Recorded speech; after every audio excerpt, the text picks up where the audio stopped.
21 मार्च से जियो स्टार पर एक वेब सीरीज कन्नेदा स्ट्रीम हो रही है और हो सकता है कि आप इस सीरीज को देखने का मन भी बना रहे हों, जिसे चंदन अरोड़ा ने निर्देशित किया है। जबकि इसके निर्माण के साथ जार पिक्चर्स जुड़ा हुआ है और इसको लेखन में एक दो नहीं बल्कि 4-5 लोग हैं। निष्कांत कामत, सुदीप्तो सरकार, संदीप जैन, राजीव वालिया और खुद चंदन अरोड़ा। खासकर इसके संवाद चंदन अरोड़ा ने खुद लिखे हैं। इतने बड़े बड़े नाम देखकर आपको लगा होगा कि सीरीज कोई बहुत बड़ी महानतम सीरीज होगी। चलिए, यदि आप इसको देखने का मन बना रहे हैं तो आज हम आपको इसके बारे में थोड़ी सी समीक्षा दे देते हैं कि सीरीज क्या है और क्या नहीं है। पहली चीज़ तो यह सीरीज बहुत लंबी है। 8 एपिसोड की सीरीज है और पहला एपिसोड 43 मिनट के हैं, बाकी एपिसोड 31 मिनट से लेके 37 मिनट के बीच है। मतलब कम से कम 4.5 घंटे का समय लेकर के अगर आप चलें तभी इस पूरी सीरीज को देख पाएंगे। आइए चलिए हम आगे बढ़ते हैं। 80 और 90 के दशक में अक्सर खबरें आया करती थी कि कनाडा के वैंकूवर शहर में, जहां ज़्यादातर भारतीय और वह भी पंजाबी रहते हैं, उनके बीच आपस में झड़प होती रहती है, मारामारी होती रहती है, गोलियां चलती रहती हैं। कनाडा में सदैव रंगभेद के आधार पर लोगों के साथ भेदभाव भी होता रहा है और आज भी हो रहा है। आज भी कनाडा की सरकार, कनाडा के प्रधानमंत्री अजीब व गरीब बयान भारतीयों को लेकर देते रहते हैं और वह तमाम भारतीयों को वहां से बाहर निकालने की भी बात करते रहते हैं। भारतीय छात्रों के साथ कनाडा में बहुत कुछ होता है और उन्हें जबरन गलत धंधे में भी जोड़ दिया जाता है।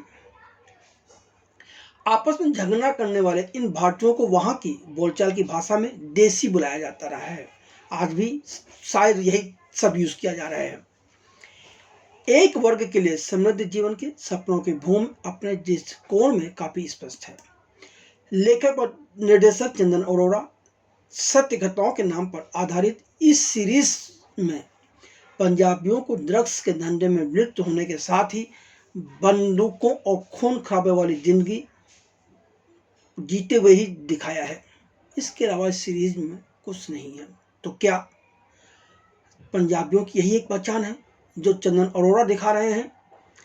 हमें तो इस पर शक है, पर सच लोगों को पता होगा। जहां तक फिल्म की कहानी का सवाल है तो जैसा कि मैंने पहले कहा कि ये बहुत लंबी सीरीज है, तो सीरीज की कहानी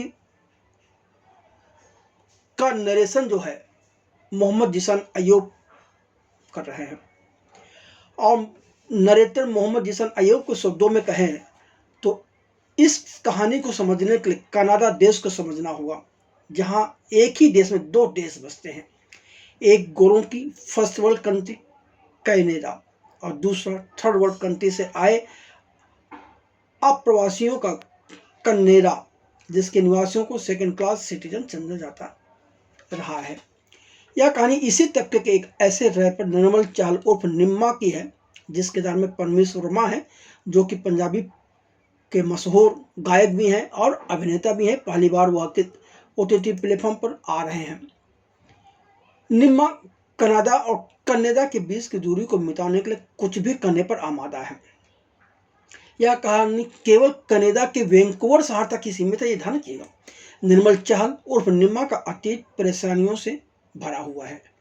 1984 के दंगों के दौरान वह अपने माता पिता के साथ भरपूर अच्छी सुखद जिंदगी जीने और सुनहरे सपनों को जीने के लिए कनाडा के वैंकूवर शहर गया था।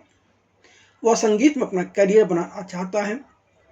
उसे संगीत को काफ़ी पसंद किया जाता है। वह दलजीत, जिसे अदार मलिक ने निभाया, के संग मिलकर गीत संगीत बनाता है।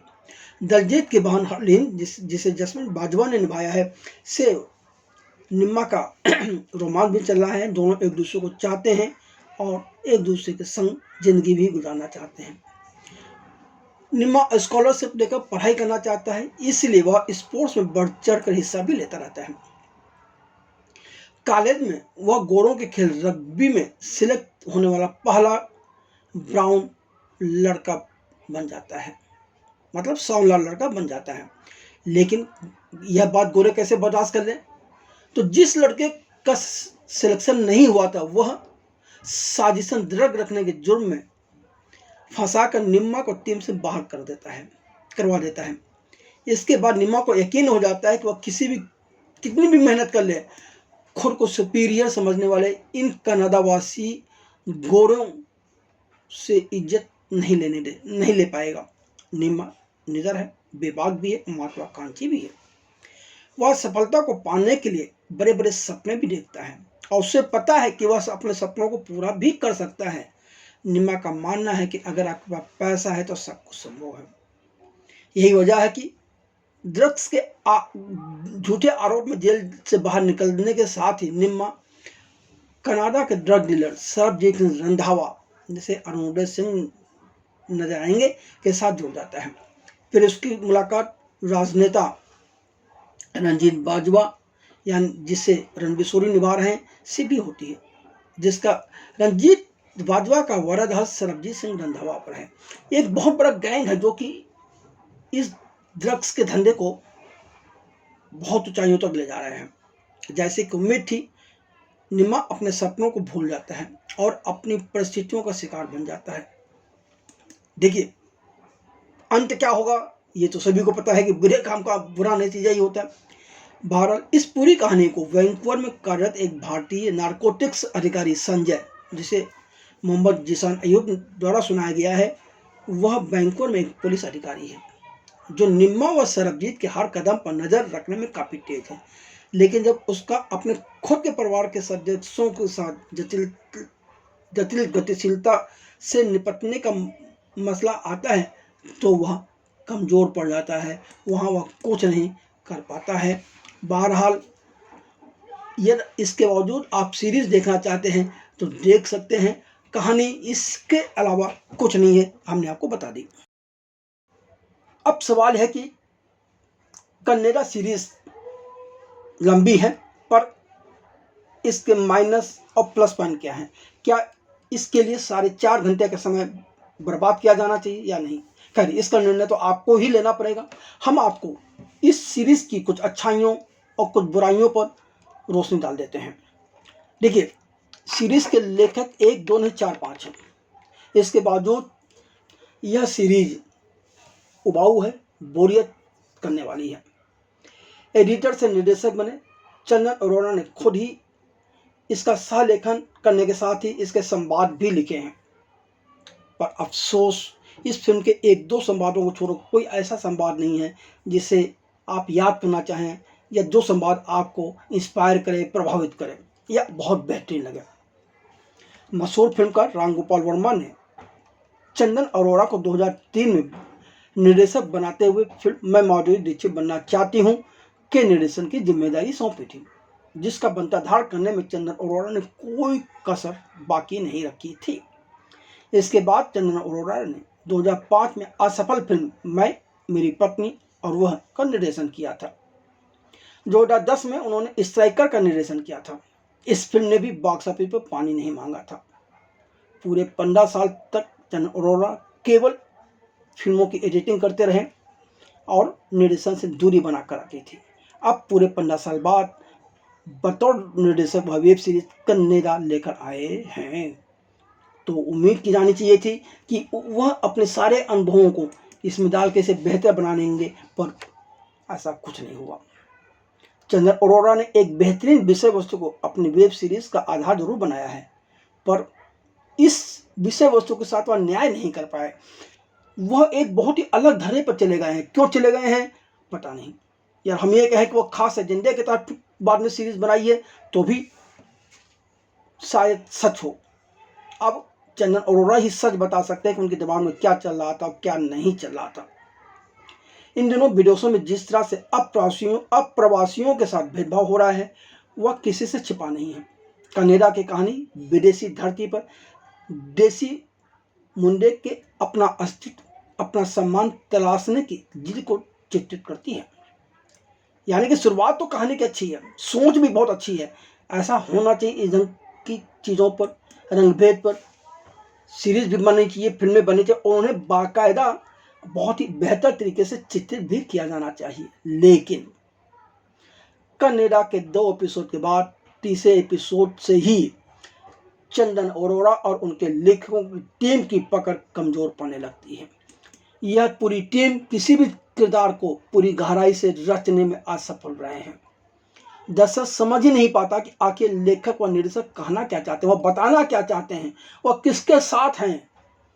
80 के दशक के अंत और 90 के दशक के शुरुआत में कनाडा में भारतीय पंजाबी समुदाय अपनी पहचान और नस्लवाद के खिलाफ लड़ रहा था, पर यह बात इस सीरीज में बहुत ही उम्दा तरीके से नहीं आ पाई है।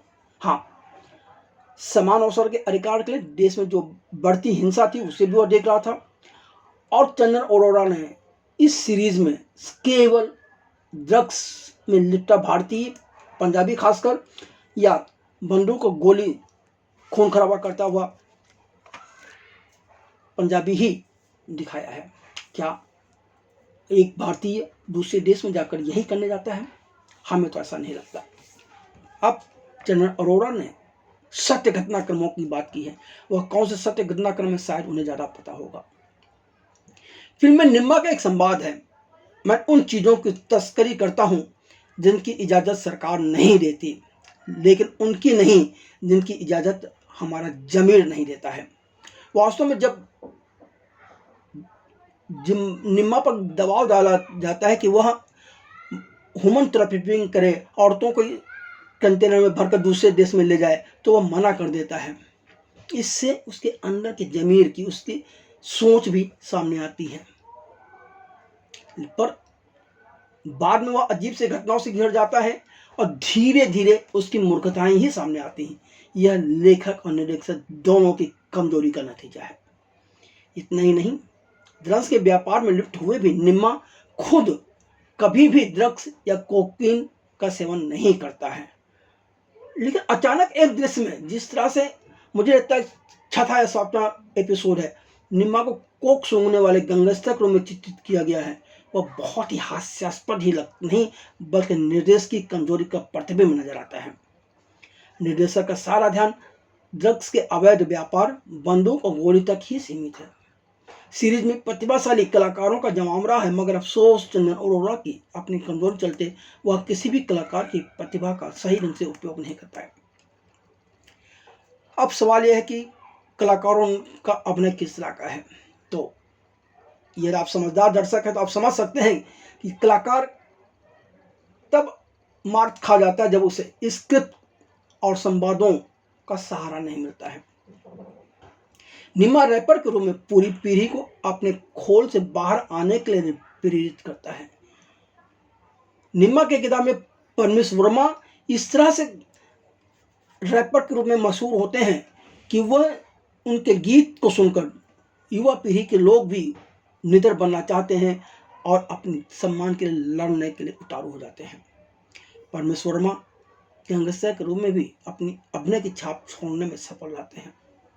निम्मा के दर्द, गुस्से और महत्वाकांक्षा को परमेश वर्मा ने बहुत ही सच्चाई के साथ जिया है और पेश किया है। वह मशहूर पंजाबी गायक हैं, अभिनेता हैं और यह उनका पहला OTT प्लेटफॉर्म पर डेब्यू है।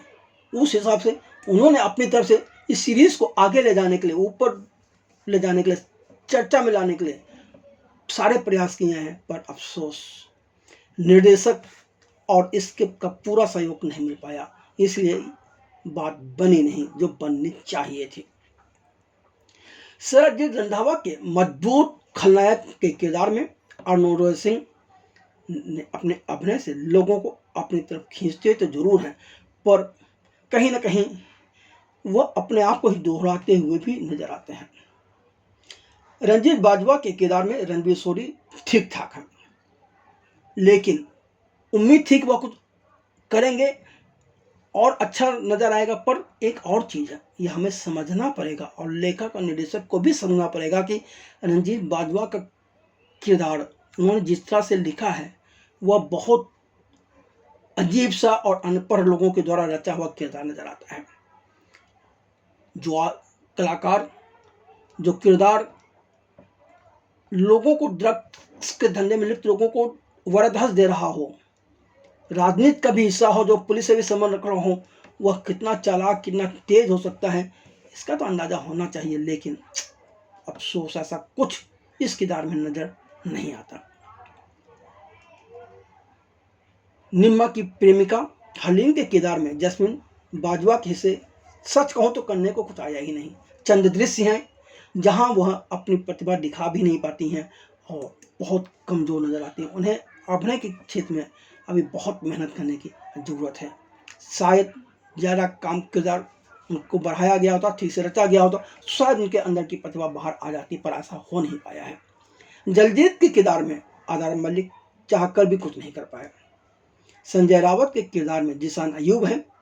जिशान अयूब की बॉडी लैंग्वेज में जो पुलिस वाली तेजी दिखनी चाहिए वह नहीं आती। मतलब यह जिस अपना क्या नाम कहते हैं, संजय रावत कहीं जा रहा है तो उसके हाव भाव, उसके शारीरिक बनावट से, चाल ढाल से लगना चाहिए कि पुलिस वाला है, पर ऐसा कुछ लगता नहीं है। अब इसके लिए हम किसको दोषी दें?